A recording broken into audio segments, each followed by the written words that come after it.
My name is TJ Hirsch. I'm a PA that works with all the surgeons here at Riverwood. And I'm going to start the talk here, and then I'll introduce Dr. Lemire and he'll continue.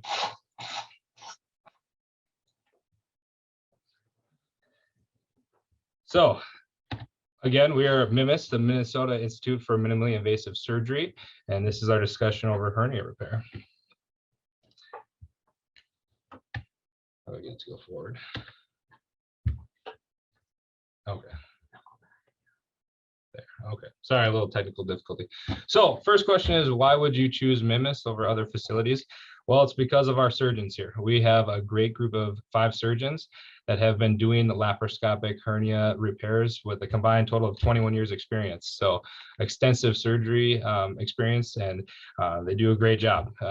They have also the best technology available here.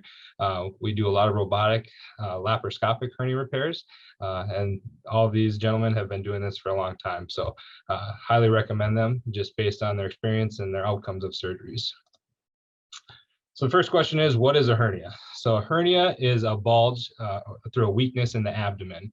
The most common sites of hernias are going to be on the abdominal wall or in the groin. So we often see these around the belly button because that's an area of weakness, in the groin because that can be an area of weakness, especially in males. And we can also see them at sites of previous surgeries. They can be present at birth, they can slowly develop over years, or they can be a cause because of a trauma, such as heavy lifting or something like that. Hernia rates and risk factors. So they're a very common thing. We see these all the time. Approximately 5 million Americans have some type of abdominal hernia. Of the hernias, about 600,000 get repaired in the groin area yearly. And then there's approximately 500,000 or 500,000 that get repaired on the abdominal wall, which is what we call a ventral hernia. That could be like the belly button and things like that. Risk factors for developing a hernia. Males tend to get this. Typically happens as people get older because they can develop weaknesses in certain areas. Straining of the abdomen can cause these issues, such as coughing or constipation, things like that. Abdominal wall injuries are a common site as well, especially if somebody's had previous surgery. Sometimes people have large incisions from previous surgeries, and those can develop an area of weakness and then develop a hernia from there. Family history of hernias is also a risk factor as well. Smoking and things like diabetes make for issues as well. So how do you know if you have a hernia? Well, first thing is you'd likely notice a bulge. You first notice a bulge there. It can be tender, it cannot be tender. Some people have a lot of discomfort from them. They can get more swollen, especially as the day goes on. So a lot of people say, yeah, in the morning I wake up, maybe I don't notice a significant bulge, but as the day goes on, they can get tenderness or increased swelling. The pain is located at the site of the hernia usually, such as the abdomen or in the pelvis or the groin. The best way to get this looked at is to come in, have an evaluation by a physician or PA or NP, and they can distinguish if you have a hernia or not. So why even deal with hernias? Well, hernia, once it develops, it does not go away on its own. Unfortunately, it's something that once it's there until it's surgically repaired. They tend to get bigger with time. And the reason we worry about that is because as they get bigger, things can get trapped in there. These pictures here show progression of a hernia. And what can happen is intestine can start to go into the hernia sac. And then what we get concerned about is that the hernia can actually cause incarceration of your intestine. What do we mean by incarceration? Well, it decreases the blood supply and cuts off the blood supply to areas of bowel. And that can be a really big issue because now all of a sudden people become very sick. They can lose portions of their small bowel and everything like that. So surgical fix is the way to go about this. And the earlier we get to it, the better usually the better the outcomes and the easier the fix is. So with that, I'm going to hand the presentation over to Dr. Tim Lemire. Hello, welcome everybody. I'm going to go over the hernia treatment options from here on. So I'm Dr. Timothy Lemire. I've been a surgeon here since 1999, and we've been doing laparoscopic surgery since even before that. So laparoscopy, we're very comfortable with that. With the advent of the robot, it's really changed everything, especially with hernia treatments. So your options, when you have when you have a hernia, you have the decision of, do I want to fix it or don't I? Some folks will opt to do nothing. If somebody's in a nursing home and they're not doing anything to make these hernias worse, and they're small and they're not bothering them, they can actually do nothing. Some folks just don't want to have any surgery until things get bigger or worse, and they will wait. We don't necessarily recommend waiting for most people. There is an open repair that can be done. And an open repair means that we open the skin over the top of the hernia and we push the hernia sac back into the body and then close up the defect and then put a piece of mesh in from the outside. We can do those with the incisional hernias, the ones down the middle, groin hernias, or just about any hernia. They've always been repaired in the past before laparoscopy in the open manner. And it's still a very good repair, and sometimes it's the only way to fix some of these. So we still do rely on an open repair, but just not as often as we used to. Our most common styles of repair are laparoscopic, where we go into the abdomen with small incisions where we put ports, and through those ports, we place cameras and instruments to work on the inside of the body. The reason why I like the laparoscopic repair is because we're actually putting the mesh on the inside, so the abdomen's always pushing the mesh out against the opening, and that way it keeps it in place. Laparoscopic with straight instruments like we used to do makes it a little bit more difficult to fix the abdominal hernias, because your wrist doesn't articulate in order to sew that mesh in. You have to rely on tacks and little screws to hold the mesh in those areas. Robotics has changed all that. It's kind of meshed the laparoscopic and the open techniques. We're able to sew the mesh in like we would be in an open procedure, but we're doing it laparoscopically. We can get into a pre-peritoneal or inside the inner lining and make pockets and put that mesh in those pockets and keep it away from the bowel. So it's really been a fantastic way to repair hernias. Over here, we're talking about ventral hernias. They're usually up the abdomen, like TJ was talking about. Groin hernias are down here in the groin. Open incisions, laparoscopic are where the dots are there. So the benefits, well, the merging of laparoscopic with open techniques keeps it minimally invasive, but allows for a better repair. When you're on the robot, you're using you're sitting at a console away from the table. You're in the same room. We're right next to the patient, so we're not somewhere else. We're always right there. But we're sitting at the console, and the instruments are attached to the robotic arms through these ports. And what we're seeing in that console is a 3D image, which is amazing, and it's magnified 10 times. So it's a nice big image that's three-dimensional, and it allows us to see the smallest of things and to do very precise work. The instruments themselves are wristed, so anything I can do with my hand, I can do with those instruments. So I can sew these pieces of mesh in if I want to. I can close the defects. So now when we're actually fixing these hernias, many times we're actually closing the hole up and then putting the piece of mesh on the outside of it. And that gives us an even better repair, because laparoscopically we're not able to close those actual hernia defects and put the mesh on. So it's a better repair for that reason. So now we can close and patch abdominal hernias, exclamation point. So there's less operative trauma compared to the laparoscopic approach. So that's a big thing, because that causes less pain. You don't use as many narcotics, and you're back to your normal life and work a lot sooner. Is mesh for your hernia safe? Absolutely, it's safe. We use it all the time. We use various forms of mesh. I'll go into that a little bit later. The mesh benefits, basically, it's a lower chance for recurrence, and there's lower rates of any post-operative pain, because we're not torquing those tissues together to close it. So it's a tension-free repair when we place those mesh in those areas.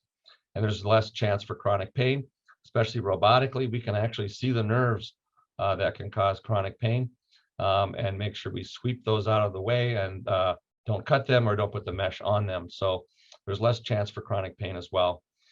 There are rare situations that call for repair without mesh, and one of them is contamination. So if we're going in on an emergency where bowel has been strangulated and twisted and is leaking, we'll fix the hernia, but many times without mesh, because we don't want the mesh to get infected. Sometimes the patients have a choice of what to do, close with mesh or not mesh, or even choose the style of mesh. Some mesh is permanent and some mesh is semi-permanent or like a hybrid. And then some mesh is what they call biologic, which completely resorbs into the body. So your mesh options, you have fully synthetic, which is the most common mesh we use. It's either polyester or polypropylene. Fully biologic, which is made of a biologic material, sometimes human or pig intestine or skin that has all the cells of those live beings removed, and what you're left with is this collagen framework, and that framework allows for ingrowth of the human tissues during that repair, and then over time that mesh fully dissolves and is resorbed, usually within about a year or so. The partially synthetic is also called a hybrid. There are some synthetics that are wrapped with biologics. These hybrid meshes are very nice. Gore-Tex makes one that has Gore-Tex on the inside and a biologic on the outside, and it works very well. Robotic benefits. So comparing, in the light blue is a robotic hernia surgery. The dark blue is laparoscopic, and the gray is an open procedure. So the average pain scores at 1 week post-op in this block here. The significant difference is the amount of pain that patients have after a robotic surgery. It's comparable to laparoscopic, but still significantly different and much lower than open procedure. Your daily activities on how much of that was disrupted after your hernia repair. Again, robotics beats out the other two. The big one on the end here is the time from surgery to no pain and not taking any narcotic pain medications. And that's within 1 to 2 weeks. And 86% of the robotic patients were off of all pain medicine by 1 to 2 weeks. So that is significant, and we've noticed that here ourselves. The reason why we're so, why we really are pushing towards this is because we have a narcotic addiction problem in the United States, because we gave out too many of those medications for pain. Even 1 day of opioid prescription may pose a 6% risk of long-term addiction. As many as 20% of the patients can become addicted to routine opioid use after 10 days of the narcotic. So it is a real problem, and we are combating that with ways of keeping pain down after surgery by blocking the area with anesthetics at the time of surgery, and then also performing surgeries that are less painful. In our hands here at MIMS, the average days on narcotics is only 2 days. The average days on over-the-counter drugs like Tylenol and ibuprofen is 4 days. The average day to 0 days to zero pain is 5 days. So we've got a very good record here when it comes to pain. Complications. Every surgery we do is associated with complications. And so we hate them. We don't want to see them, but sometimes they do happen. They're much more uncommon with laparoscopic surgery. Immediate complications could be bleeding or skin infection, sometimes urinary tract infection or pneumonia, those kinds of things.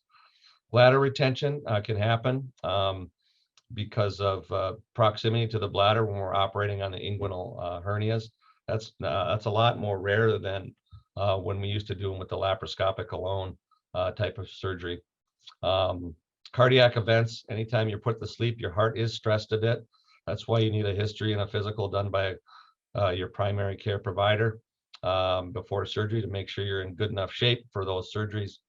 Long-term complications, persistent groin pain, that's usually due to the nerve injury that runs down there. We see less of that with the robot because we can actually see the nerves. and recurrent hernias. So recurrence rates are approximately 1 to 2% with robotic hernia repairs, especially inguinal. The ventral hernia repairs, those hernia rates, the recurrent rates can be higher based on style of hernia, how large it is, and those kinds of things. So it all depends too on the type of hernia and the type of repair.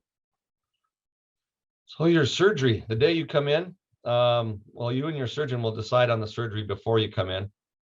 When you come in, you'll be greeted by our nurses, and they will take care of you in the preoperative area, putting in your IVs and those kinds of things and getting you all ready. You'll go back to the operating room where you'll be placed under a general anesthetic. So you're completely asleep, and we actually breathe for you. We need your muscles completely relaxed because we're going to blow your abdomen up with a little bit of carbon dioxide gas so we can see. Once you're asleep, the surgeon will insert a small camera into the abdomen and also places working ports. The robot, after the ports are placed, is then what they call docked to those ports, and then the instruments are placed through those ports while the surgeon takes his spot at the console. The hernia defect is dissected, the hernia sac is removed, and mesh is placed in most cases. The ports are then removed and the wounds are then closed, and most of the patients will go home the same day. A few pictures of what things look like on the outside. So these are the ports down here, these little silver things, and through those ports go these instruments, and mounted to the instruments themselves is the robot. So when I'm sitting at the console, I'm moving this this robot arm when I move my hands, and it moves this instrument, whatever it might be. It might be a scissors or a grasper or something to cauterize a little bleeder. Same with this one here. So for inguinal hernias, we will have a camera port in the middle usually, and then 2 working ports, one on either side. On the inside, this is a example of a direct hernia. So you can see the little opening right here. So we would make a flap of the inside lining of skin. That also makes up what the sac is made from. It pushes that lining in. So we make a little flap, we bring that flap down, and we expose the cord, that's what this is, to the testicle, and then the vessels as well. And then we make sure that there are no other hernias, and we peel that back down to an area where we know we can fix all the hernias that are present, and then we lay in a piece of mesh. So on this slide, here's where your pubic bone is here. Here's where the cord is to your testicle. If this is a female, this would be the round ligament. That lining has been dissected free, and then the mesh will go over the top of that, and that direct defect will be completely closed. So here's the mesh going in. We then take a suture, and then we sew this lining back over the top of that mesh. So it's completely isolated from your intestines. An example of somebody who's had a double hernia repair. On this side is the robotic, 3 little poke holes. On this side, 2 long incisions. Now she's very skinny, so these incisions are actually pretty short for a double open procedure. The thicker people are, the bigger those wounds are going to be. What can I expect after surgery? Most patients will go home the same day. For complex procedures, you might stay a night or 2, but most of our patients go home the same day. It's normal to be sore, have a little achiness there. We do that anesthetic block before the surgery, and that lasts hopefully for a day or 2 afterwards. So that does help, and most of your pain will be controlled with Tylenol and ibuprofen. Narcotics are used for severe pain. We do give you a few narcotics in case you need to get some sleep or your pain is particularly bad, but it usually doesn't last for very long. You're up and moving the day of surgery. Resuming of normal activities can happen over days to weeks, depending on your surgery. There are lifting restrictions, and that does vary based on the type of hernia you've had, how big it was, and who your surgeon is. Some surgeons really don't have any lifting restrictions. I do restrict patients to about 15 pounds for 2 to 3 weeks. Surgery clinic follow-up will happen in between 1 to 3 weeks after surgery. However, if you're having issues, you can come back anytime. You don't need to wait until your appointment. So in conclusion, MIMS has well-trained, experienced surgeons. We also have fantastic assistants and staff that help us out, like TJ. MIMS has the latest techniques for hernia repair, and we do have access to the robot and the good mesh. Robotic hernia surgery has several benefits. You get a better repair, in my opinion. There's fewer complications, there's less pain, therefore there's less narcotic use, and quicker return to your normal activity, and that means quicker back to work. Questions?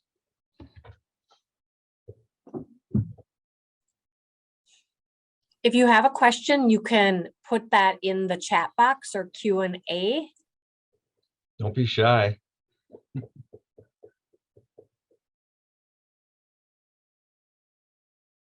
Well, there are people out there who ask me a lot, you know, what if I have a desk job? When can I go back to work? As far as that goes, if you're not doing any heavy lifting and you're not on your feet all day, you can go back to work whenever you feel like it. As long as you're not on narcotics, as long as you can buckle your seatbelt in your car without any pain, and you're not a danger to yourself or others while driving, you can get back to driving.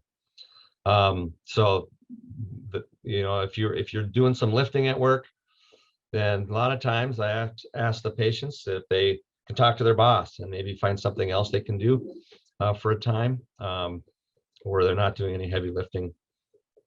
So but usually for me, if it's a bigger hernia repair or a second hernia repair at the same site, I won't want you doing too much for 2 to 3 weeks, you know, maybe 15, 20 pounds of restrictions. And but that's way better than it used to be. It used to be 2 months when we did them open. So it's come a long way. I got a question from Arlene. Does a hernia grow larger over time? Yes, it does. Many times it's very subtle. Other times it's quite quick. It goes from something that's very small to something that's quite large. That's the reason why we like to fix them when they're small, because they're easier to fix and less likely to have a recurrence. So the sooner you have your hernia fixed, in my opinion, the better it is, because they don't get to be so big. Some of them get to be quite big. So that's a great question. Dr. Lemire, you may have addressed this during the presentation, but one of the questions too was, what are the risks if you do not repair a hernia? Well, the risks, TJ went over that a little bit at the beginning.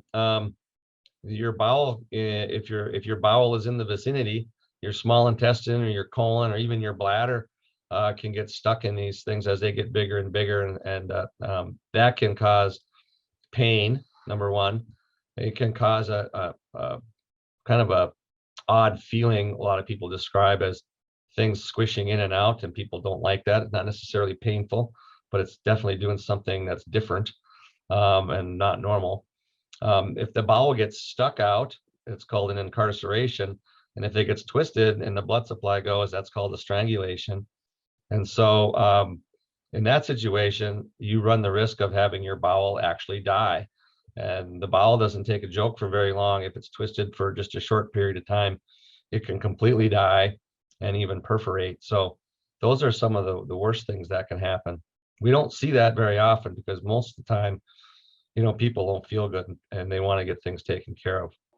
Other symptoms can be, you know, you just start throwing up because you got a bowel obstruction, and because this hernia might be twisted in there, and you might not have any pain, but you might be throwing up and have a distended abdomen or something like that.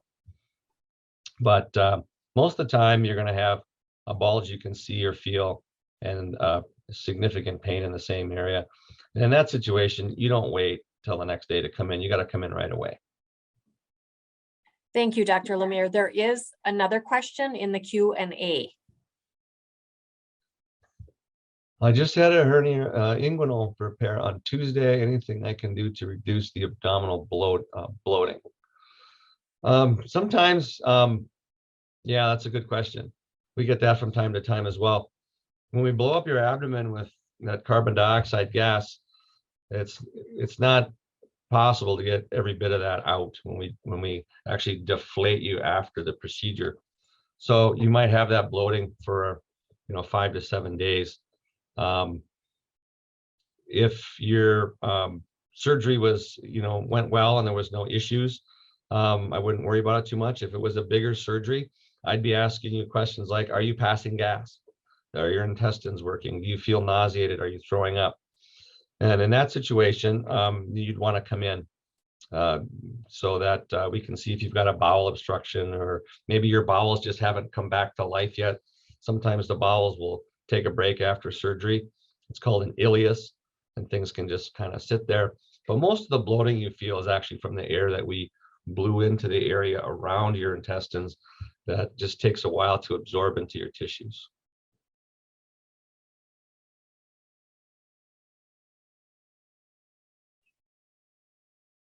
I don't see any further questions at this time. Okay. Dr. Lemire and TJ, I want to thank you for your time today to share all this important information regarding hernias. My pleasure. Our pleasure. Thank you. Thank you.